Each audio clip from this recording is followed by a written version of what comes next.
Hello, this is Kamlesh Ahuja sir की chemistry की class. आज हम n+l रूल और hunts maximum multiplicity rule discuss करेंगे। प्रीवियस क्लास के अंदर हमने अबो प्रिंसिपल और पाउलीज एक्सक्लूजन प्रिंसिपल डिस्कस कर चुके हैं। तो आज का टॉपिक है हमारा n+l रूल। तो n+l रूल क्या है? तो n+l रूल के अकॉर्डिंग ये है कि electrons are fill in increasing order of energy. चलो पहले छोड़ो, स्टेटमेंट पे नहीं जाते, पहले अंडरस्टैंड कर लेते हैं, फिर स्टेटमेंट देखते हैं। तो n+l रूल क्या है? जैसे ये एनर्जी लेवल्स है बेटा, जैसे ये 1s, ये 2s, ये 2p, ये 3s, ये 3p, 1s, 2s, 2p, 3s, 3p, ये डिफरेंट डिफरेंट एनर्जी लेवल्स हैं। तो अब हम जानते हैं कि ये जो क्वांटम नंबर पढ़ चुके हैं हम, तो यहाँ n की वैल्यू क्या है? 1s में n की वैल्यू क्या आ जाएगी? 1s में n की वैल्यू 1 है, ये वाली। 2s में n की वैल्यू 2 है, 2p में n की वैल्यू 2 है, 3s में n की वैल्यू 3 है, 3p में n की वैल्यू 3 है। और अगर मैं अब l की वैल्यू की बात करूं, l is the azimuthal quantum number, तो s के लिए l की वैल्यू 0 होती है, p के लिए l की वैल्यू 1 होती है, और d के लिए l की वैल्यू 3 होती है, f के लिए 4 s के लिए l की वैल्यू 0, p के लिए l की वैल्यू 1, d के लिए l की वैल्यू 2 और f के लिए l की वैल्यू 3। अब ध्यान दो, s, तो यहां पर s ऑर्बिटल के लिए l की वैल्यू क्या आ जाएगी? 0 आ जाएगी। यहां पर भी s ऑर्बिटल है तो l की वैल्यू क्या आ गई है? 0 आ गई। p के लिए l की वैल्यू कितनी आ जाएगी? 1 आ जाएगी। फिर ये s के लिए l की वैल्यू क्या आ गई? 0। p के लिए वापस l की वैल्यू क्या आ गई? 1। अब हम यहां पर n+l वैल्यू डिस्कस कर रहे हैं। n+l वैल्यू क्या है? तो 1s का जो n+l वैल्यू है, n+l वैल्यू है 1, 2, 3, 3, 4। तो ये हमारे पास किसकी वैल्यू है? 1, 2, 3, 3, 4। तो 1s के लिए n+l वैल्यू कितनी आ गई? 1 आ गई। 2s के लिए n+l वैल्यू कितनी आ गई? 2 आ गई। 3s 2p के लिए n+l वैल्यू कितनी आ गई? 3 आ गई। 3s के लिए n+l वैल्यू कितनी आ गई? 3, और 3p के लिए n+l वैल्यू आ गई 4। तो ये सारी n+l वैल्यूज है। 1s, 2s, 2p, 3s, 3p, ये डिफरेंट एनर्जी लेवल्स हो गए। तो ये रूल ये कहता है, अच्छा अब आपको मालूम भी, मैं पिछली क्लास में पढ़ा भी चुका हूं आपको, पहले इलेक्ट्रॉन हम 1s में भरते हैं। जैसे सोडियम का इलेक्ट्रॉनिक कन्फिगरेशन बनाया था, हमने क्या लिखा था? 1s2, फिर 2s2, 2p6, 3s1। यानी पहले इलेक्ट्रॉन 1s में आएगा, फिर 2s में आएगा, 2s के बाद 2p में जाएगा, 2p के बाद 3s में आएगा, 3s के बाद 3p में आएगा। यही सीक्वेंस है। तो इसी को n+l रूल में कन्वर्ट किया है कि पहले इलेक्ट्रॉन लोअर n+l में आएगा, तो और उसके बाद हायर में आएगा। तो n+l रूल ध्यान से सुनना बेटा। Electrons are fill in increasing order of n+l value. जो किसी भी एटम में जब हम इलेक्ट्रॉन भरते हैं तो किस चीज का ध्यान रखते हैं? n+l वैल्यू का। सबसे लोवेस्ट n+l वैल्यू वाले एनर्जी लेवल में इलेक्ट्रॉन सबसे पहले डाल देते हैं, फिर उससे हायर n+l वैल्यू में डालते हैं, फिर उससे हायर n+l वैल्यू में डालते हैं। यानी जैसे पहले 1s में डालेंगे, 1s का n प्लस एल वैल्यू 1 है, देख लो आप। फिर 2s में डालेंगे क्योंकि 2s का n प्लस एल वैल्यू 2 है। फिर 2p में डालेंगे क्योंकि 2p का n प्लस एल वैल्यू 3 है। तो electrons are fill in increasing value of n plus L value. पर अब यहां पर देखो, ध्यान दो इधर, 2s फिर 2p, तो 2p और 3s, 2p और 3s, ये 2p और 3s, इन दोनों का n plus L value same है। तो अब ये क्या बोलता है कि अगर एक से ज्यादा ऑर्बिटल्स या एक से ज्यादा एनर्जी लेवल ऐसे हैं, जैसे यहां पर आप देख लो 2p और 3s, ये दो डिफरेंट एनर्जी लेवल्स हैं। इन दोनों डिफरेंट एनर्जी लेवल्स का n प्लस एल वैल्यू क्या है? 3 है। इन दोनों 2p और 3s दोनों के n प्लस एल वैल्यू क्या है? 3। तो अब ये बोल रहे हैं कि अगर दो डिफरेंट एनर्जी लेवल्स की n plus L value same है, इन दोनों की n plus L value same है 3 और 3, तो उस केस में पहले इलेक्ट्रॉन उसमें भरेंगे जिसमें लोअर n हो, जिसमें क्या हो? लोअर वैल्यू ऑफ n हो, जिसमें क्या हो? लोअर वैल्यू ऑफ n, यानी 2p में जाएगा। तो आप पूरा स्टेटमेंट ध्यान से सुनना। Electron according to n plus L rule, electrons are fill in increasing value of n plus l if two different energy level 2p or 3s, if two different energy level having same n plus l value, in this case electron enter in that energy level which have lower value of n, तो ये statement है notes बनाने के लिए। n plus L rule according to, बिल्कुल वही है जो मैंने अभी कहा। According to this rule electrons are fill in increasing order of n plus L value. If n plus L value are same for two different orbitals, ये रहे, then electrons will enter in orbital having smaller value of n। पहले electron किस में जाएगा?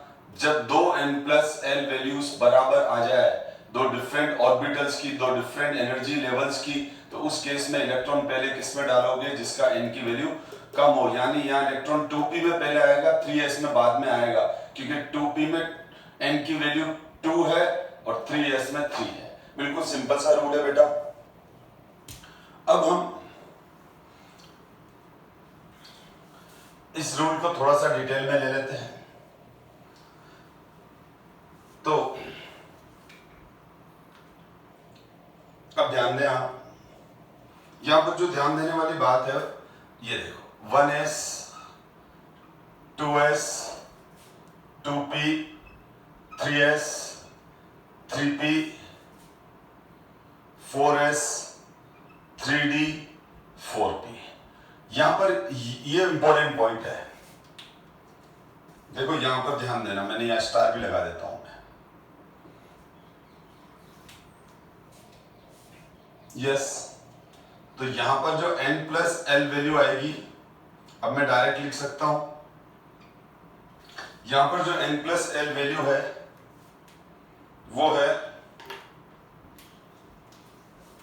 1 plus 0, 2 plus 0, 2 plus 1, 3 plus 0, 3 plus 1, 4 plus 0, ये तो n plus L value लिख रहा हूं डायरेक्ट। अब 1 प्लस 0, 2 प्लस 0, s के लिए n की वैल्यू 0, 2, और ये 3p के लिए क्या हो जाएगा?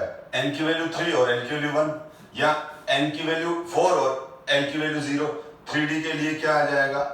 5, 4p के लिए क्या आ जाएगा? 5, क्योंकि 3d और 4p आप देख लो, तो 3d में n की वैल्यू 3 है और यहाँ n की वैल्यू 4 है। d के लिए l की वैल्यू कितनी होती है? 2, तो 3 प्लस 2 कितना हो गया? 5, 4 और l की वैल्यू यहाँ क्या आ जाएगी? 1, तो 5, तो इन दोनों की 5। तो अब आपको ये ध्यान रखना है, इलेक्ट्रॉन हमेशा n प्लस एल रूल के अकॉर्डिंग ही फिल होते हैं। तो यहां पर ये ध्यान रखना कि इलेक्ट्रॉन 3d से पहले 4s में एंटर करेंगे। इलेक्ट्रॉन्स 3d से पहले 4s में एंटर करेंगे, यानी 1s 2s 2p 3s 3p 4s 3d and 4p 3d and 4p। तो इलेक्ट्रॉन पहले किस में एंटर करेगा, 3d में कि 4s में? 4s में। तो ये हमेशा ध्यान रखना 3p के जस्ट बाद 4s आएगा और 4s के बाद 3d आएगा। आपको एनसीईआरटी में पहले इस तरह का एक इस यू करके भी बनाया हुआ था, तो वो शुरू के लिए ठीक है, क्योंकि उस समय हमारे को n+l रूल क्वांटम नंबर और कंसेप्ट क्लियर नहीं होते तो हम वैसे पढ़ते हैं, ठीक है। तो ये जरूर ध्यान रखना आप। तो ये एनसीईआरटी बुक का क्वेश्चन भी है बेटा कि 4s एंड 3d, ठीक है, out of 4s and 3d electron first enter in 4s, why instead of 3d? मतलब 4s से इलेक्ट्रॉन 3d से पहले 4s में डालते हैं हम इलेक्ट्रॉन, 4s को पहले भरते हैं, क्यों? तो हम लिखेंगे अकॉर्डिंग टू n+l रूल का रेफरेंस देते हुए बोलेंगे इसका n+l वैल्यू 4 है और इसका n+l वैल्यू 5 है, इसलिए इलेक्ट्रॉन पहले 4s में आएगा फिर 3d में जाएगा। तो ये देखो, अब हम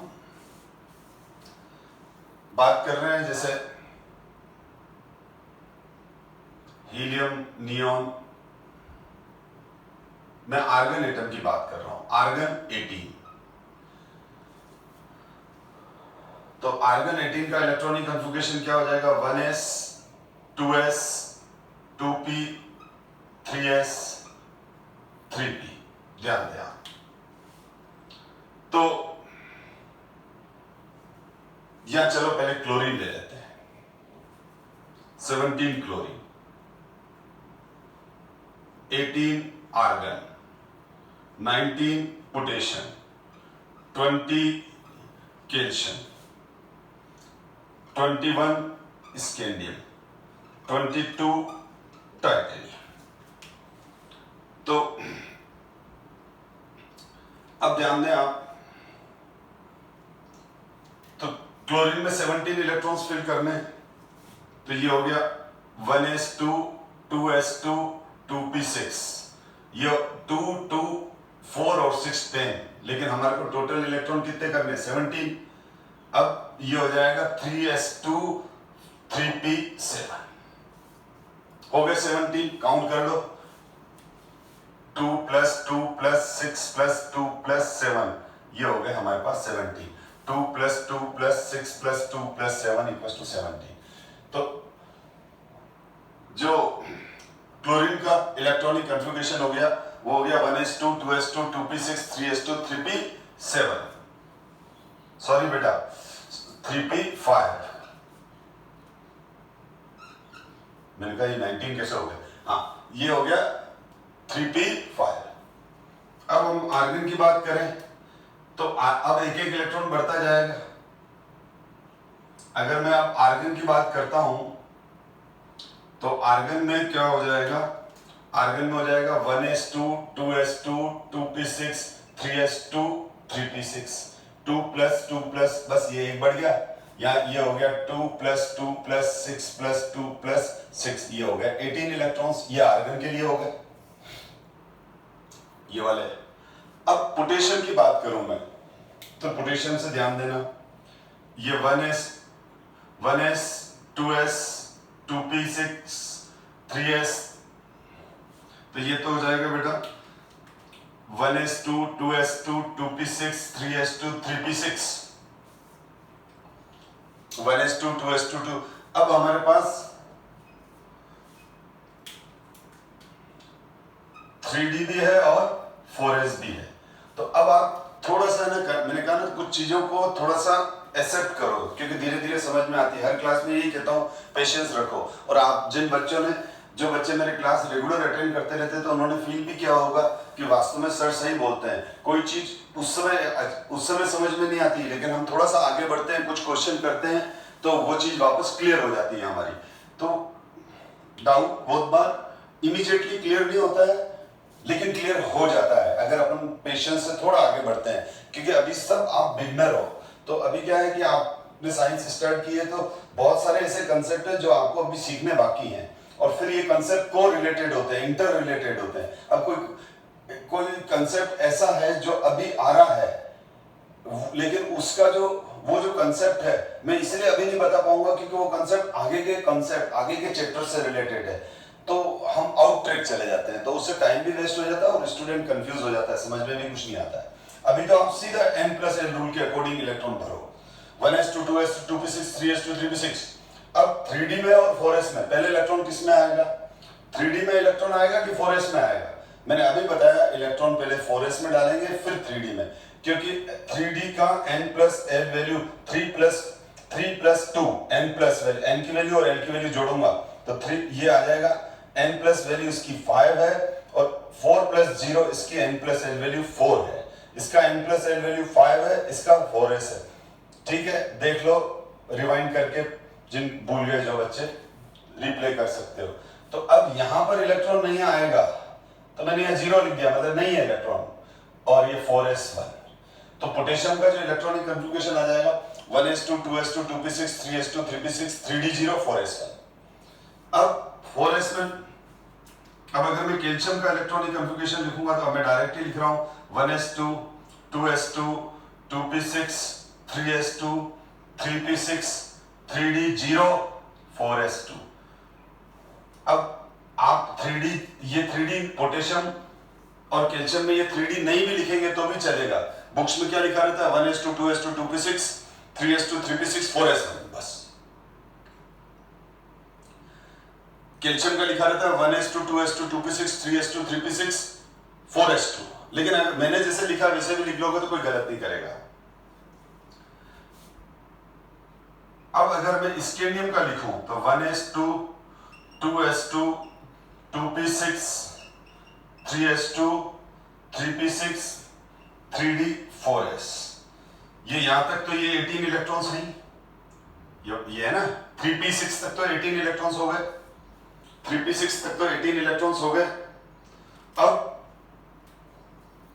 3d और 4s, तो 4s अब हमारे को कितने इलेक्ट्रॉन, और स्कैंडियम का एटॉमिक नंबर कितना है 21, तो स्कैंडियम का 21 है तो हमको कितने इलेक्ट्रॉन भरने हैं इसमें बेटा? स्कैंडियम 21 तो हमको 3 इलेक्ट्रॉन 18 आ गए, 18 यहां तक हो गए। अब 3 भरने हैं तो पहले 4s में जाएगा फिर 3d में जाएगा, तो 4s में कितने आ जाएंगे? 4s में 2 डाल दिए, जैसे यहां डाल दिए। ये रहा कैल्शियम के बाद 1 इलेक्ट्रॉन बढ़ाना है, यहां तक कैल्शियम तक ये 20 हो गया, तो अभी आप 20 देख रहे हो। अब अगला 1 इलेक्ट्रॉन किस में आ जाएगा? 3d1 में, क्योंकि आगे 3d आगे देखा जाए तो 3d है और 4p है, तो 3d में पहले आएगा क्योंकि 3d का n की वैल्यू कम है, अभी जस्ट बताया मैंने। ठीक है, अब इसमें d में तब तक इलेक्ट्रॉन आते रहेंगे बेटा, d में तब तक इलेक्ट्रॉन आते रहेंगे जब तक कि d 10 नहीं होता है। अब जैसे टाइटेनियम की बात करूं मैं, तो टाइटेनियम में क्या है? टाइटेनियम में 22, तो टाइटेनियम 22 है, तो ये हो गया 1s2 2s2 2p6 3s2 3p6 3d और 4s, 3p6 तक 18 हो गए। अब ये 2 और अब हमारे को यहाँ 4s2 यानी ये कैल्शियम में टोटल इलेक्ट्रॉन्स कितने हो गए थे? टोटल इलेक्ट्रॉन्स यहां पर थे 20, फिर एक बढ़ाया 21, फिर अब 22, तो अब d1 है तो ये d2 हो जाएगा। अब 23 आएगा तो d3 हो जाएगा, 25 आएगा तो d5 आ जाएगा। इस तरह से जैसे जैसे हम आगे बढ़ेंगे, अभी डिस्कस कर रहे हैं, तो ये n+l रूल के अकॉर्डिंग इलेक्ट्रॉन फिल कर रहे हैं। बिल्कुल सिंपल है बेटा, ये आता है। खाली एक ही चीज ध्यान रखो, 4s में पहले इलेक्ट्रॉन डाल दो फिर 3d में डालो। 4s में इलेक्ट्रॉन पहले डालो, उसके बाद किस में डालो? 3d में इलेक्ट्रॉन डालो। तो अब इसमें एक चीज और ध्यान देना, हम इलेक्ट्रॉनिक कॉन्फ़िगरेशन इतने लंबे लंबे नहीं लिखते। जैसे मैं Mn की बात करूं, Mn25, तो ये हो जाएगा 1s2 2s2 2p6 3s2 3p6 3d और 4s। यहां पर ऐसे लिख लिया करो। ये यहां तक तो ये कितने इलेक्ट्रॉन्स हो गए? 18 इलेक्ट्रॉन्स हो गए। अब मेरे को 4s2 उसके बाद किसमें आएगा 4s2 में, तो ये 18 प्लस 2 20 हो गए। अब मेरे पास कितने इलेक्ट्रॉन बचे, ये सब काउंट कर लो, 2 plus 2 plus 6 plus 2 plus 6 plus 2 ये हो गए। ये रेड वाले सब काउंट कर दो तो 20 हो गए। अब 5 इलेक्ट्रॉन और बढ़ने तो ये यहाँ आ जाएंगे, तो Mn 25 का ये हो जाएगा। लेकिन हम इतना बड़ा इलेक्ट्रॉनिक कन्फिगरेशन नहीं लिखते हैं। हम जब भी इलेक्ट्रॉनिक कन्फिगरेशन लिखते हैं तो इसको इतना बड़ा नहीं लिख के इसको शॉर्टकट करते हैं। इसका कैसे, ये जो है ये इलेक्ट्रॉनिक कन्फिगरेशन किसका है, ये इलेक्ट्रॉनिक कन्फिगरेशन आर्गन का है। ये इलेक्ट्रॉनिक कन्फिगरेशन किसका है, आर्गन का है। This electronic configuration is argon. तो हम क्या करते हैं, प्रीवियस इनर्ट गैस लिखते हैं और फिर लिख देते हैं बाकी बचा हुआ 3d5 4s2। तो Mn का लिखते हैं हम 25 Mn का लिखेंगे, argon 3d5 4s2। Argon 3d5 4s2 का अब बुक में यही देखेंगे, आर्गन 3d5 4s2। इसका मतलब ये हुआ कि आर्गन तक का तो कॉमन है, यानी आर्गन का मतलब ये हो गया 1s2 2s2 2p6 3s2 3p6। जैसे मैं क्लोरीन की बात करूं बेटा, क्लोरीन इधर नीचे लिख देते हैं, क्लोरीन 17। तो क्लोरीन 17 का क्या है, 1s2 2s2 2p6 3s2 3p5। तो हम इतना बड़ा नहीं लिखेंगे, ये 1s2 2s2 2p6 ये 10 इलेक्ट्रॉन हो गए, ये हो गया नियोन। और ये 2 प्लस, अगर ये सारे काउंट करोगे आप ब्लैक वाले 2 प्लस 2 प्लस 6 प्लस 2 प्लस 5 तो ये 17 आ जाएगा। तो हम क्लोरीन 17 का जो इलेक्ट्रॉनिक कन्फिगरेशन लिखते हैं वो ये लिखते हैं। ये क्या है, ये किसका इलेक्ट्रॉनिक कन्फिगरेशन है, ये इलेक्ट्रॉनिक कन्फिगरेशन है नियोन का। ये इलेक्ट्रॉनिक कन्फिगरेशन किसका है, नियोन का। तो हम क्या करते हैं, नियोन लिख के और बाकी बचा हुआ पोर्शन लिख देते हैं। तो बाकी बचा हुआ पोर्शन क्या है, 3s2 3p5। तो क्लोरीन 17 का जो बुक में देखोगे आप किसी भी बुक में, तो क्या लिखा हुआ मिलेगा, नियोन 3s2 3p5। तो आप इलेक्ट्रॉनिक कन्फिगरेशन भी सीख रहे हैं कैसे लिखते हैं किसी भी एलिमेंट के, क्योंकि ये तो आगे से आगे चलते जाएंगे तो ऐसे लंबे होते जाएंगे बहुत। तो इसीलिए हम प्रीवियस इनर्ट गैस लिखकर बाकी बचा हुआ पोर्शन लिख देते हैं, तो वो जल्दी लिखा जाता है फिर उससे। तो क्लोरीन का हो जाएगा नियोन 3s2 3p5, नियोन के 10 और ये 2 प्लस 5 7 17 हो गए टोटल। तो इस तरह से अपन इलेक्ट्रॉनिक कन्फिगरेशन लिखते हैं। आई थिंक समझ में आ गया होगा आपको। और अब आगे बढ़ता हूं मैं। अब आता है hunts maximum multiplicity rule. Hunts maximum multiplicity rule क्या होता है, देखो बेटा, इसके लिए मेरे को एग्जांपल से ही समझाना पड़ेगा, फिर स्टेटमेंट पढ़ेंगे। तो ये देखो,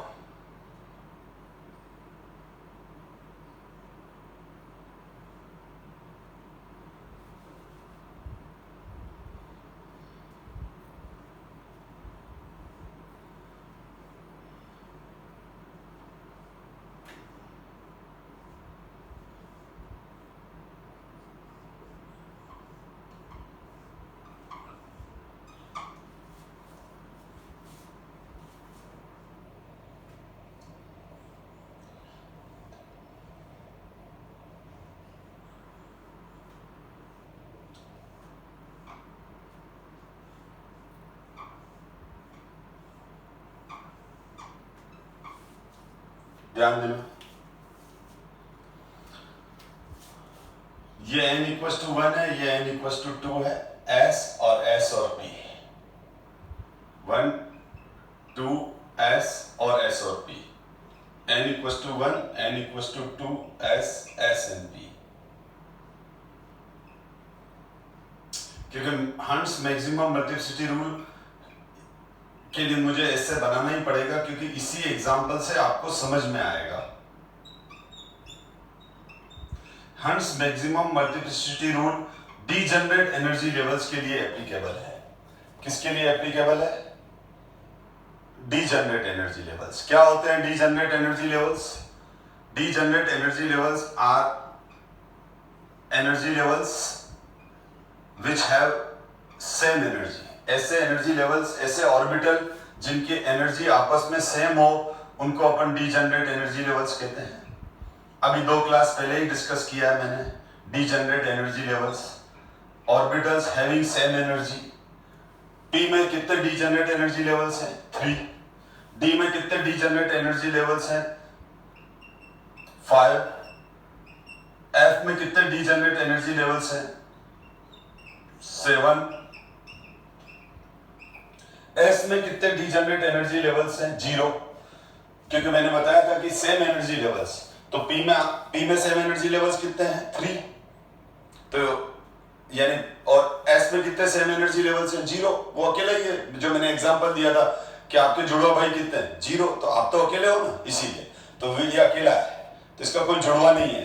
तो एस में डीजनरेट एनर्जी लेवल्स 0 और पी में 3 डीजनरेट एनर्जी लेवल्स, डी में 1 2 3 4 5 डीजनरेट एनर्जी लेवल्स, एफ में इस तरह से 7 डीजनरेट एनर्जी लेवल्स होते हैं। ये हम ऑलरेडी डिस्कस कर चुके हैं। तो सबसे पहली बात तो आपको कोई पूछे कि हंस मैक्सिमम मल्टीप्लिसिटी रूल किस पर अप्लाई, हंस मैक्सिमम मल्टीप्लिसिटी रूल कहाँ एप्लीकेबल है? जब इलेक्ट्रॉन्स हम डीजनरेट एनर्जी लेवल्स में भरते हैं, यानी जब इलेक्ट्रॉन पी सब ऑर्बिट में भरा जाता हो, जब इलेक्ट्रॉन डी सब ऑर्बिट में भरा जाता हो, जब इलेक्ट्रॉन एफ सब ऑर्बिट में भरा जाता हो। यानी जब हम इलेक्ट्रॉन एस में भरते हैं, जब हम इलेक्ट्रॉन एस सब ऑर्बिट में भरते हैं तो बिना रूल के काम चल जाएगा। ठीक है, तो इलेक्ट्रॉन जब किस में भरेंगे? पी में, डी में, एफ में, उस समय इस रूल को काम में लाना पड़ता है। अब कैसे लाना पड़ता है तो वो तो अब इस एग्जांपल से समझ में आएगा। तो मेरा क्वेश्चन वापस आपसे है, हंस रूल कब काम आएगा, कब एप्लीकेबल है? तो आप बोलोगे सर जब हम इलेक्ट्रॉन पी सब ऑर्बिट में, डी सब ऑर्बिट में और एफ सब ऑर्बिट में भरेंगे, यानी डीजनरेट एनर्जी लेवल्स जिनमें होते हैं उन पे एप्लीकेबल होता है। मैं सबसे पहले बात कर रहा हूं बोरोन एटम की। तो ये बोरोन, ये कार्बन और ये नाइट्रोजन, ये ऑक्सीजन, ये फ्लोरीन, ये नियोन। अब ध्यान दो बेटा, इलेक्ट्रॉन बोरोन में 5 बढ़ने हैं, 5, तो ये 1s2 2s2 2p1, 1s2 2s2 2p1, कोई प्रॉब्लम नहीं है। अब कार्बन में देखो, 1s कार्बन में जब हम इलेक्ट्रॉन फिल करेंगे बेटा तो 1s2 2s2 2p2, क्योंकि 6 इलेक्ट्रॉन है, 2 यहां आएंगे, 2 यहां आएंगे, 2 इसमें आएंगे। अब 2 इसमें ये भर दिया अपन ने, तो ये गलत हो गया बेटा, इट इज रॉन्ग। गलती कहां से स्टार्ट हुई? कार्बन से। एक्चुअल में हंस मैक्सिमम मल्टीप्लिसिटी रूल ये कहता है कि जब आप डीजनरेट एनर्जी लेवल्स में इलेक्ट्रॉन भरना स्टार्ट करोगे, जब आप डीजनरेट एनर्जी लेवल्स में इलेक्ट्रॉन भरना स्टार्ट करोगे तो इन सब की एनर्जी सेम है, ये एनर्जेटिकली इनको प्रायोरिटी सेम मिलेगी, तो इनको इस तरह से भरेंगे। पहले मैक्सिमम अनपेड भरेंगे, ठीक है? तो हम क्या करेंगे, डीजनरेट एनर्जी लेवल्स में जब इलेक्ट्रॉन भरने हैं इनमें, तो पहले 1 1 1 एक एक सबको देंगे, उसके बाद पेयरिंग स्टार्ट करेंगे। तो इसमें अनपेड इलेक्ट्रॉन पहले भरो, क्योंकि सबकी एनर्जी बराबर है, तो हम किसी एक को थोड़ी दोनों इलेक्ट्रॉन दे देंगे, बाकी 2 नाराज हो जाएंगे। मेरे सामने 3 स्टूडेंट बैठे हैं, मेरे जेब में 2 चॉकलेट है, तो ठीक है मैं एक एक दोनों को दे दूंगा और तीसरे को बोलूंगा बेटा है ही नहीं तो क्या करूं। लेकिन एक ही मैं दोनों ही चॉकलेट एक ही स्टूडेंट को दे दूंगा तो बाकी 2 नाराज हो जाएंगे। और अगर मेरे जेब में 3 चॉकलेट है, मेरे सामने 3 स्टूडेंट बैठे हैं, मेरे लिए तो तीनों प्रायोरिटी ऑर्डर में, मेरे लिए तो सेम है, मेरे लिए तो तीनों बराबर, तो तीनों को एक एक दूंगा ना। जस्ट समझाने के लिए बात बता रहा हूं, कंसेप्ट और क्लियर करूंगा मैं अभी इसमें। तो अब इसमें जैसे कार्बन में तो 2 इलेक्ट्रॉन है तो हमारी मजबूरी है, एक इसको दिया एक इसको, तो एक को खाली छोड़ना ही है। अब जरूरी नहीं है कि हम बीच वाले को भी खाली छोड़े, किसी को भी खाली छोड़ सकते हैं क्योंकि तीनों तो एक ही हैं। जैसे ऊपर जो फैन लग रहा है उसमें 3 ब्लेड है, तो मैं आपसे क्वेश्चन पूछूं कि इन 3 ब्लेड में से पहला कौन सा है, कोई भी पहला है कोई भी दूसरा है। तो ये एटम में इन 3 ऑर्बिटल्स को हम एक दूसरे से डिस्टिंग्विश नहीं कर सकते। जैसे जो मेरे ऊपर ये फैन दिख रहा है, इस फैन के 3 ब्लेड हैं। अब मेरे से कोई क्वेश्चन पूछे सर बताओ पहला ब्लेड कौन सा है, दूसरा ब्लेड कौन सा है, तीसरा कौन सा है, तो मैं डिस्टिंग्विश करके नहीं बता सकता कि पहला कौन सा, तीनों, क्योंकि तीनों बिल्कुल एक जैसे हैं और अब फर्स्ट से भी एक डिस्टेंस पर है, सारे का वेट सेम है, सब कुछ एक जैसे हैं, तो तीनों ही मेरे लिए नंबर 1 है, तो तीनों ही नंबर 2 है। ठीक है, मैं यूं कह दूंगा पहला दूसरा तीसरा, लेकिन किसी और बच्चे ने दूसरा सीक्वेंस बोला तो वो भी सही है। यानी किसी भी ब्लेड को फर्स्ट कह सकते हैं, किसी भी ब्लेड को सेकंड कह सकते हैं। उसी तरह से एटम के अंदर इन 3 ऑर्बिटल्स को हम डिस्टिंग्विश नहीं कर सकते हैं, कोई भी पहला है कोई भी दूसरा है। 1 2 3 यस, 1 2 3 यस, 1 2 3 यस, कोई भी पहला है। ठीक है, क्योंकि ये तीनों इस तरह से हैं एक तरह से। तो आप बताओ पहला कौन सा, 1 2 3 यस, 1 2 3 यस, 1 2 3 1 2 3, कैसे भी लो, तो वो वाली बात बता रहा हूं मैं। अब देखो यहाँ पर नाइट्रोजन, अब नाइट्रोजन में हमारे पास 7 इलेक्ट्रॉन है, तो 1s2 2s2, अब 3 इलेक्ट्रॉन्स हैं, तो ये आ जाएगा 1 1 1। अब यहाँ प्रॉब्लम नहीं, तीनों को एक एक दे दिया, तीनों खुश हो गए। ठीक है, क्योंकि 3 इलेक्ट्रॉन थे तो 1, तो ये है हंट्स रूल 1 1 1। अब ऑक्सीजन आ गया, ऑक्सीजन में ये 1s2 2s2, 2 और 2 4 इलेक्ट्रॉन हो गए। अब ये 1 2 3 और ये पेयरिंग कर दिया, तो 2 2 1 1 1 पेयरिंग। इसी तरह से फ्लोरीन में क्या हो जाएगा, 1s2 2s2। अब मेरे को F में फ्लोरीन एटम में 4 तो हो गए, अब 5 इलेक्ट्रॉन रह गए, तो 5 भरने हैं। तो हंट्स रूल के अकॉर्डिंग पहले 1 1 1, पहले 1 1 1, फिर पेयरिंग करूंगा। और यहां पर ये देखो 1s2 2s2 2p6 3s2 3p6। तो हंट्स रूल ये है बेटा।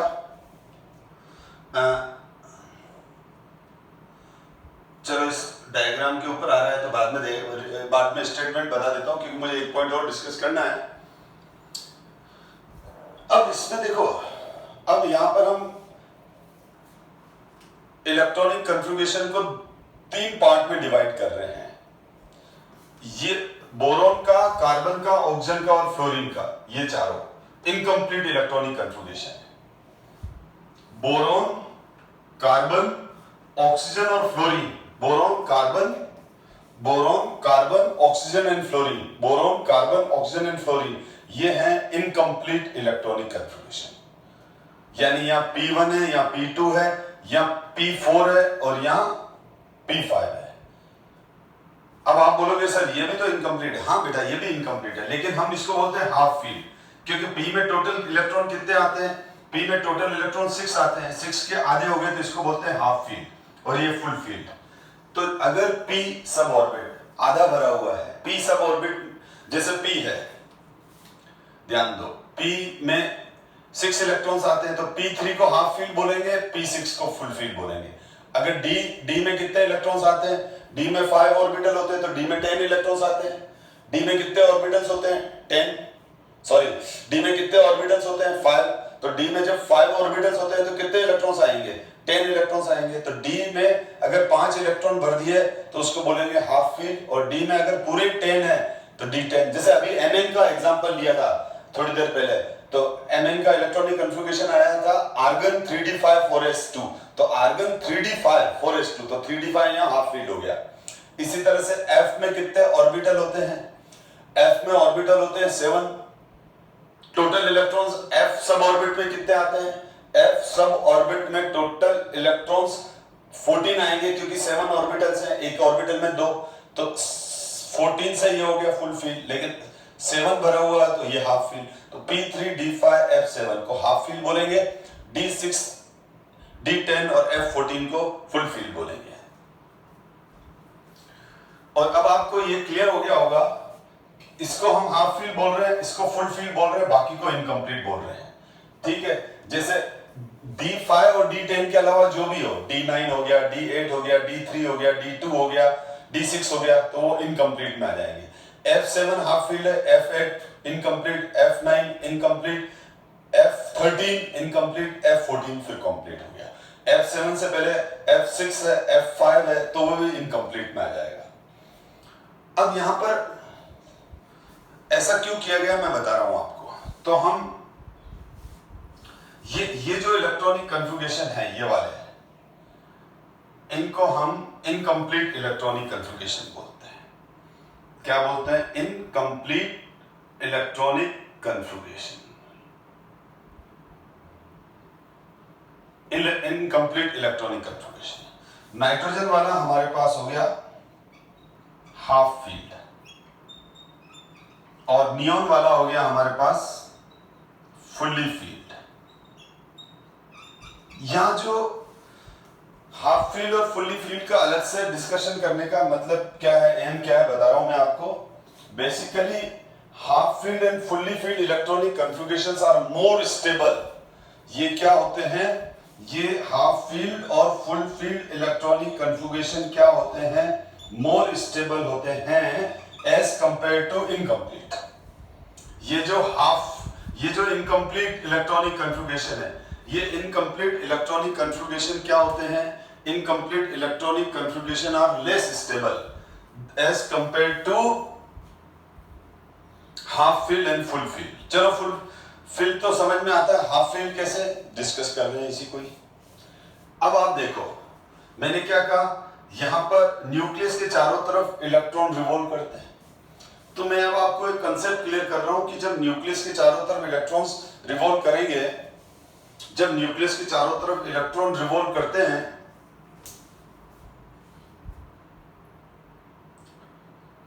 तो हमको इलेक्ट्रॉन रिवॉल्व करते हुए नहीं दिखेंगे, उनका क्लाउड दिखता है। उनका क्या दिखता है? क्लाउड। जैसे फैन जब हमारा चल रहा होता है, फैन रुका हुआ है तो 3 ब्लेड दिख रहे हैं, लेकिन फैन को जैसे ही हमने स्पीड से चला दिया तो हमको फैन दिखेगा कि फैन का क्लाउड दिखेगा? हमको फैन दिखेगा कि फैन का क्लाउड दिखेगा? हमको फैन का क्लाउड दिखता है। हमको फैन का क्या दिखता है? क्लाउड दिखता है। तो उसी तरह से न्यूक्लियस के चारों तरफ इलेक्ट्रॉनिक क्लाउड्स होते हैं तो इलेक्ट्रॉन। जैसे फैन में क्या है? फैन में है तो ब्लेड है, पर वो जब स्पीड से चलता है तो ब्लेड हमको न दिखकर क्या दिखता है उसका? वो ब्लेड हमको न दिखकर हमको उसकी जगह पर उसके क्लाउड्स दिखते हैं। इसी तरह से न्यूक्लियस के चारों तरफ भी हैं तो इलेक्ट्रॉन्स, पर वो इतना इलेक्ट्रॉन्स बहुत स्पीड से न्यूक्लियस के चारों तरफ रिवॉल्व भी कर रहे हैं और अपने एक्सिस पे रोटेट भी कर रहे हैं, तो वो एक क्लाउड फॉर्मेशन, उनका एक क्लाउड अपीयर होने लग जाता है। तो ये अगर इलेक्ट्रॉनिक क्लाउड अनसिमेट्रिकल होते हैं तो बैलेंस बिगड़ जाता है, और अगर सिमेट्रिकल होता है तो बैलेंस बना हुआ रहता है।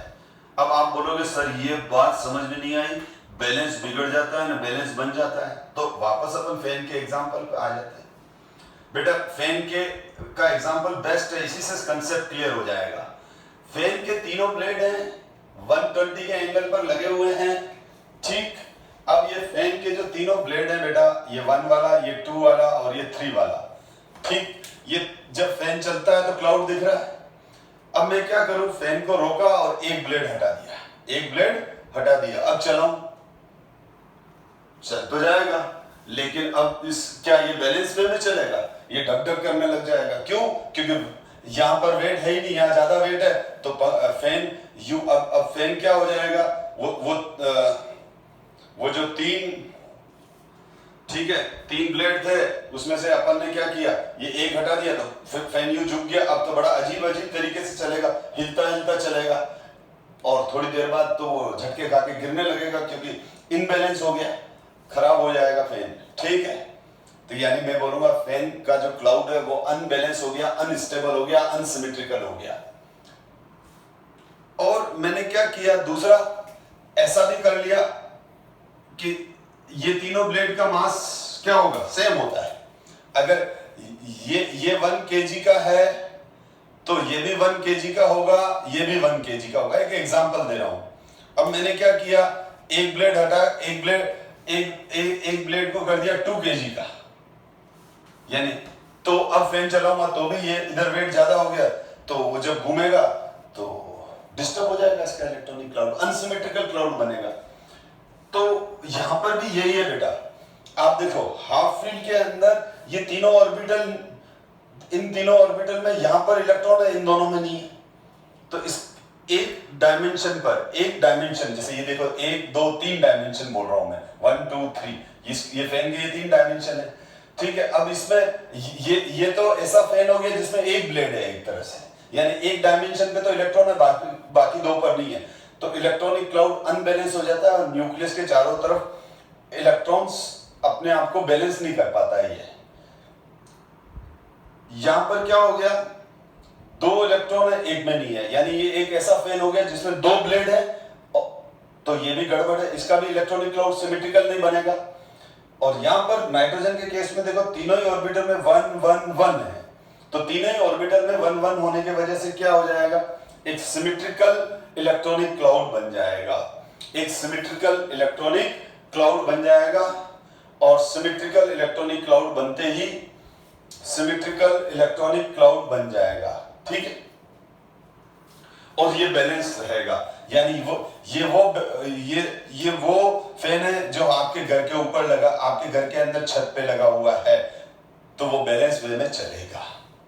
तो हम क्या बोलते हैं, इसी तरह से देखो वापस ये ज्यादा हैवी हो गया, और ये या 2 इलेक्ट्रॉन का इलेक्ट्रॉनिक क्लाउड है, या 1 और 1 का है, या 2 का या 1 का है, तो ये दोनों भी अनसिमेट्रिकल हो गए, या फिर वापस 2 2 2, ठीक है। अब मैंने क्या किया, इसको 2 kg का कर दिया तो भी फैन इनबैलेंस वे में चलेगा, इसको 2 kg का कर दिया तो भी अनबैलेंस वे में चलेगा, लेकिन तीनों ही 2 2 kg के हो गए, वापस ये वाली सिचुएशन आ गई, वापस स्टेबिलिटी गेन कर गया। तो हाफ फील्ड और full filled electronic configuration are more stable than this incomplete electronic configuration. Because of half field and full field electronic configuration have symmetrical electronic clouds. As symmetry lead stability, therefore half field and full field electronic configuration are more stable. Half field और full field electronic configuration ज्यादा stable होते हैं क्योंकि उनके electronic cloud ज्यादा symmetrical होते हैं, properly symmetrical होते हैं, न्यूक्लियस के चारों तरफ उनके इलेक्ट्रॉनिक क्लाउड बैलेंस होते हैं, इस वजह से वो ज्यादा स्टेबल हैं। तो इसलिए हम बोलते हैं कि नाइट्रोजन का इलेक्ट्रॉनिक कन्फिगरेशन ज्यादा स्टेबल है और नियोन का ज्यादा स्टेबल है। नियोन का ही नहीं, नियोन, आर्गन, क्रिप्टॉन, जिनोन सारे, यानी जहां पर भी, जैसे Mn का भी देखा था, अगर मैंने अभी थोड़ी देर पहले Mn का लिखा था, तो Mn का इलेक्ट्रॉनिक कन्फिगरेशन क्या लिखा था मैंने, आर्गन 3d5 4s2, तो यहाँ 3d5 हाफ फील्ड है, ज्यादा स्टेबल। और क्रोमियम Mn के बाद आयरन आएगा, आयरन होता है 26, आयरन 26 हो जाएगा तो एक इलेक्ट्रॉन बढ़ जाएगा, तो 3d6 हो जाएगा, और 4s2 यार इसमें तो 10 तक आ सकते हैं। तो आपको कोई पूछे कि Mn और आयरन किसका इलेक्ट्रॉनिक कन्फिगरेशन ज्यादा स्टेबल है, मैग्नीक और आयरन किसका इलेक्ट्रॉनिक कन्फिगरेशन ज्यादा स्टेबल है, तो आप लिखोगे Mn का, क्योंकि Mn में 3d5 है, हाफ फील्ड इलेक्ट्रॉनिक कन्फिगरेशन है, और यहाँ 3d6 है, ये इनकम्प्लीट इलेक्ट्रॉनिक कन्फिगरेशन में आएगा। और फिर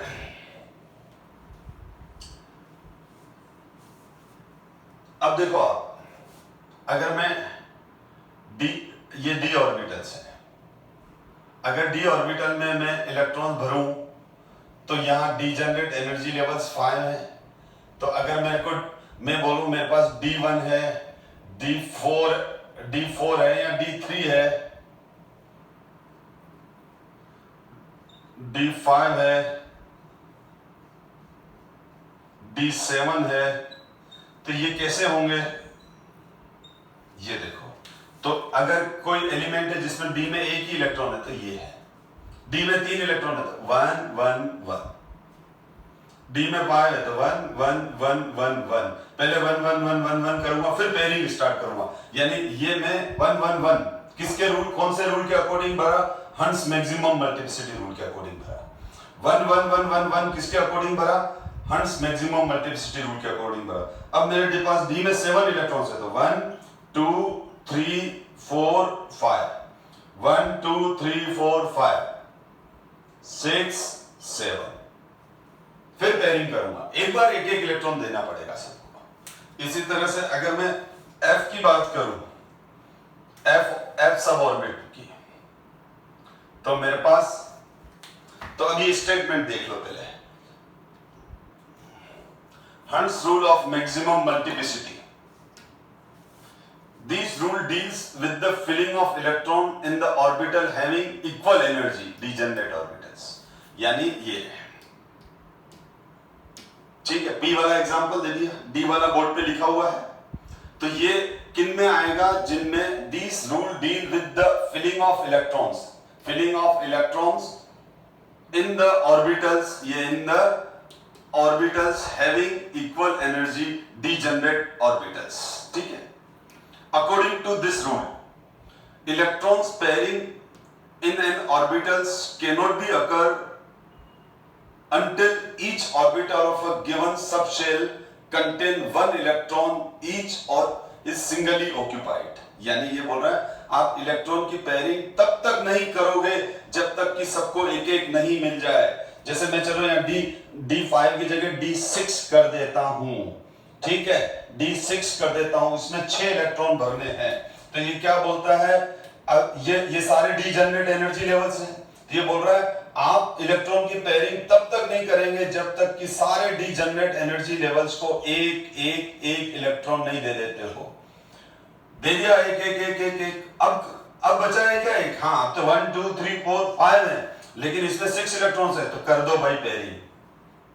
यहां पर तो पेयरिंग होगी ही नहीं, क्योंकि 5 थे तो 1 1 1 1 1 खत्म, इलेक्ट्रॉन ही खत्म, तो मैं कहां से लाऊंगा? क्योंकि डी में 5 इलेक्ट्रॉन है तो 1 1 1 1 1 1, डी में अगर 6 इलेक्ट्रॉन है तो 1 1 1 1 1, फिर पेयरिंग। अब जरूरी पेयरिंग यहाँ की, ये पेयरिंग कुछ बच्चे वो कंफ्यूज हो जाते हैं। ये ठीक है, ये बिल्कुल सही है ये, लेकिन किसी स्टूडेंट ने ये कर दिया तो भी सही है।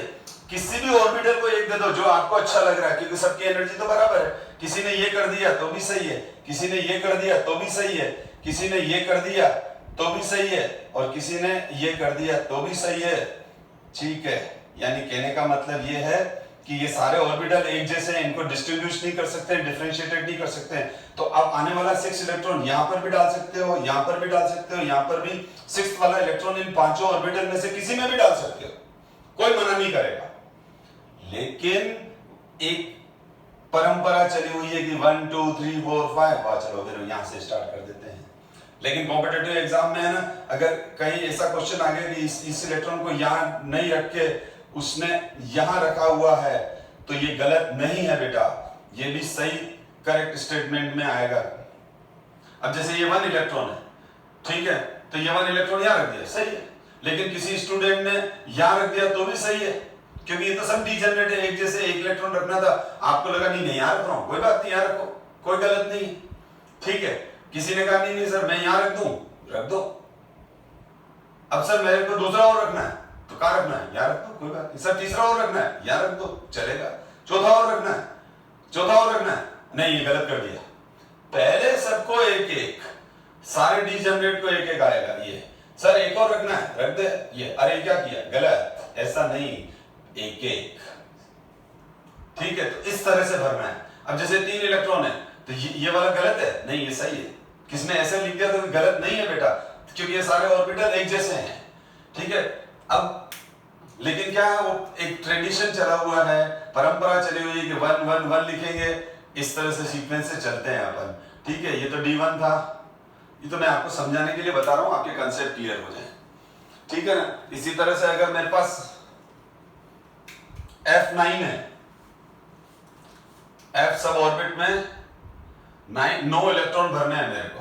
मैंने आपको ये F सब ऑर्बिट दिया, तो F सब ऑर्बिट में कितने F ऑर्बिटल होते हैं? 1 2 3 4 5,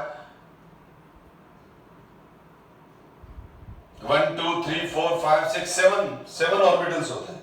अब मैंने कहा कि बच्चों चलो इसमें एक F में 8 इलेक्ट्रॉन भरो, 8 इलेक्ट्रॉन भरो, तो आप क्या करोगे? 1 2 3 4 5 6 7, एक एक दे दिया सबको हंस रूल के अकॉर्डिंग, ये रहा, अब पेयरिंग कर लो, ठीक है। तो ये हंट्स मैक्सिमम मल्टीप्लिसिटी रूल है, ठीक है। तो इस हंट्स मैक्सिमम मल्टीप्लिसिटी रूल के अकॉर्डिंग ही हम ये बता पाते हैं कि किसी एलिमेंट में कितने अनपेयर्ड इलेक्ट्रॉन हैं। जैसे कार्बन है, अब ध्यान दो, बोरॉन है तो बोरॉन में 1s2 2s2 2p6 sorry 1s2 2s2 2p1 boron 5 है बेटा, 5 एटॉमिक नंबर है इसका। तो अगर मैं बोरॉन की बात करूं तो बोरॉन में हंट्स रूल बिना लगाए ही काम चल जाएगा। एक बच्चा है, एक स्टूडेंट है, उसको हंट्स रूल नहीं आता है, बाकी सारे रूल आते हैं, तो वो बोरॉन का इलेक्ट्रॉनिक कन्फिगरेशन गलत नहीं करेगा, ठीक है। देखो 5 इलेक्ट्रॉन 1s2 2s2, ठीक। अब बोरॉन में 1 इलेक्ट्रॉन भरना है, उस स्टूडेंट ने ये भर दिया, सही है बेटा, जबकि उसने हंट्स पढ़ा ही नहीं, उसको आता ही नहीं, तो भी उसने सही कर लिया।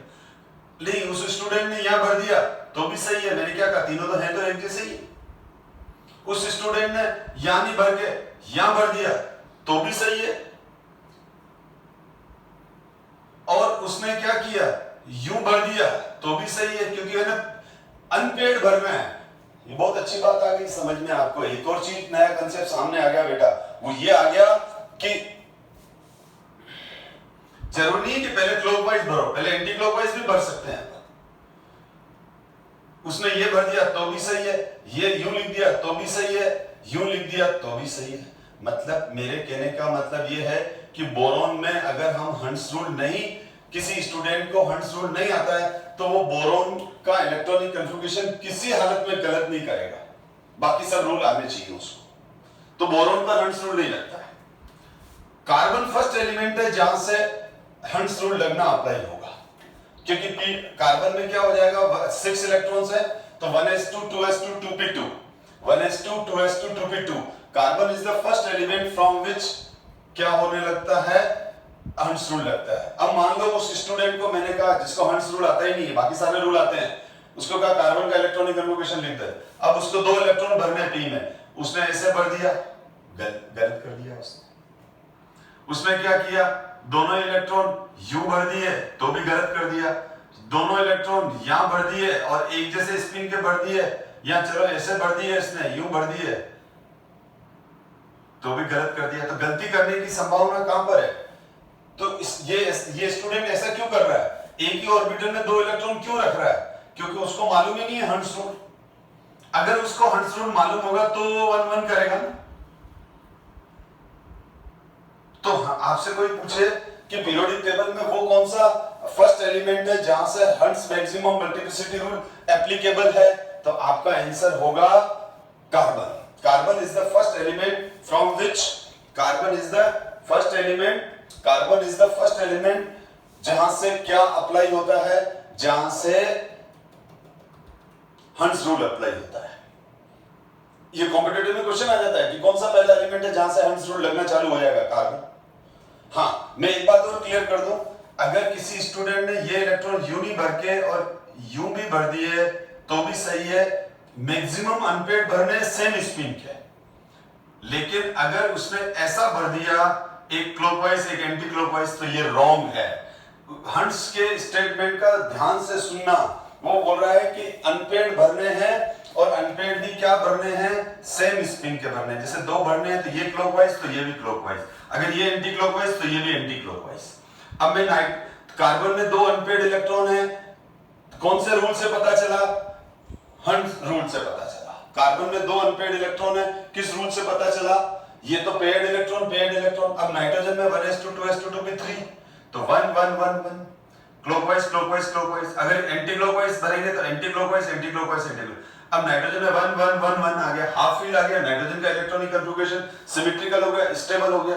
अब आपसे कोई पूछे कि नाइट्रोजन में 3 इलेक्ट्रॉन्स हैं, नाइट्रोजन में 3 अनपेयर्ड इलेक्ट्रॉन है, टोटल तो 7 इलेक्ट्रॉन्स है, ये लेकिन ये पेयर है 3 अनपेयर्ड इलेक्ट्रॉन है। तो नाइट्रोजन में 3 अनपेयर्ड इलेक्ट्रॉन है, ये किससे मालूम पड़ा, हंट्स मैक्सिमम मल्टीप्लिसिटी रूल से। तो हंट्स मैक्सिमम मल्टीप्लिसिटी रूल से हम किसी भी एलिमेंट में number of unpaired electrons find out कर सकते हैं। और लास्ट एक इंपॉर्टेंट क्वेश्चन करा रहा हूं, जैसे ये ध्यान देना, ये जैसे ये है, तो अगर मैं इस ये हो गया px, ये हो गया pz, ये हो गया py, अभी क्वांटम नंबर पढ़ा चुका हूं, और इसकी जो m की वैल्यू हो गई मैग्नेटिक क्वांटम नंबर -1 0 +1, यानी इसकी मैग्नेटिक क्वांटम नंबर कितनी है -1, ठीक है। यानी इसकी मैं चलो बड़ा कर देता हूं, ये p ऑर्बिट,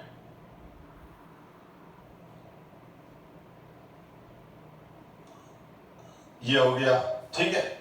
तो इसकी मैग्नेटिक, अब इसकी मैग्नेटिक क्वांटम नंबर क्या है बेटा, m की वैल्यू क्या है इसकी -1, इसकी 0, इसकी +1, ठीक है। अब मेरे पास नाइट्रोजन, अब मैं ये बात करूं, ये नाइट्रोजन एटम ही है, ठीक है। तो इलेक्ट्रॉन पहले किस ये आ रहा है 1 1 1, तो इन तीनों इलेक्ट्रॉन्स के लिए, अच्छा ये क्या है, ये 2px है, ये 2pz है, ये 2py है, बात समझ में आ गई, क्योंकि ये 2p था, ये रहा, ये देख लो, ये 2p है ना बेटा, ध्यान दो, ये 2p है। अब 2p को मैंने 2p में वापस 3 पार्ट हो गए, 1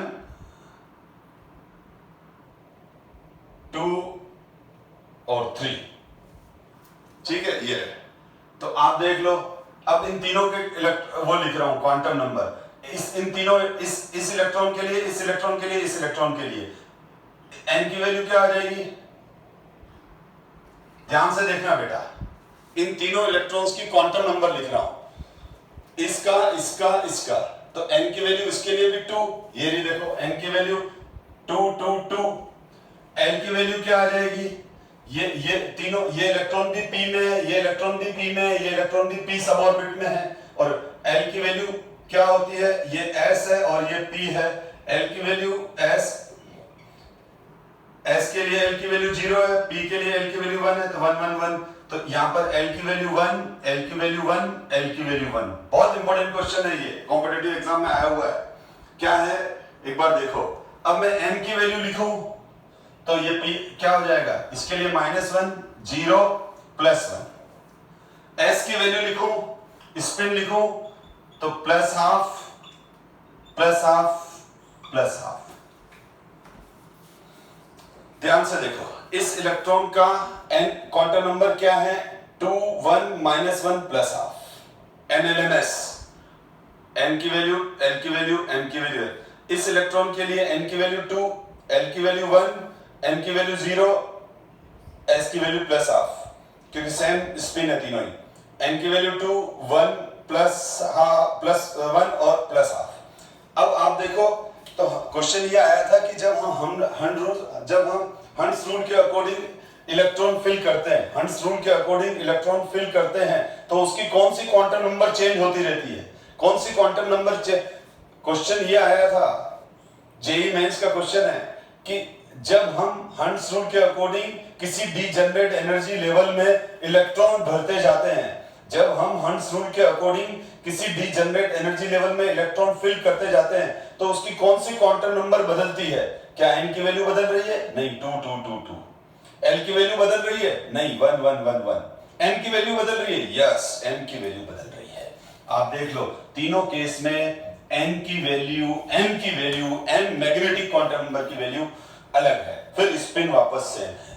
तो इसका मतलब जब हम किसी डीजनरेट एनर्जी लेवल में मैक्सिमम अनपेयर्ड इलेक्ट्रॉन भरते हैं, ठीक है, जैसे यहाँ 1 1 1 भर रहे हैं, तो हंट्स रूल के अकॉर्डिंग जब इलेक्ट्रॉन को मैक्सिमम अनपेयर्ड भरते हैं, अपन 1 1 1 1 करके भरते हैं, तो उसकी इन तीनों की कौन सी वैल्यू चेंज हो रही है, हर अगले इलेक्ट्रॉन में मैग्नेटिक क्वांटम नंबर की वैल्यू चेंज हो जाएगी, हर अगले इलेक्ट्रॉन में मैग्नेटिक 1 1 1 तो मैग्नेटिक क्वांटम, फिर पेयरिंग करेंगे तो 2 2 2 ही रहेगा, 1 1 1 ही रहेगा, लेकिन यहाँ वापस -1 0 +1 रहेगा, लेकिन यहाँ खाली यहाँ फिर तीनों केस में -12 -12 आ जाएगा।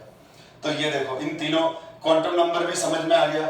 तो यहाँ पर ये क्या हो रहा है, डिफरेंट m की वैल्यूज में इलेक्ट्रॉन आ रहे हैं, ठीक, तीनों का n का वैल्यू सेम, l का सेम, s का सेम। होप करता हूँ क्लास आपके लिए यूजफुल रही होगी। अब अपन नेक्स्ट क्लास में और आगे डिस्कस करेंगे, तब तक के लिए थैंक यू सो मच।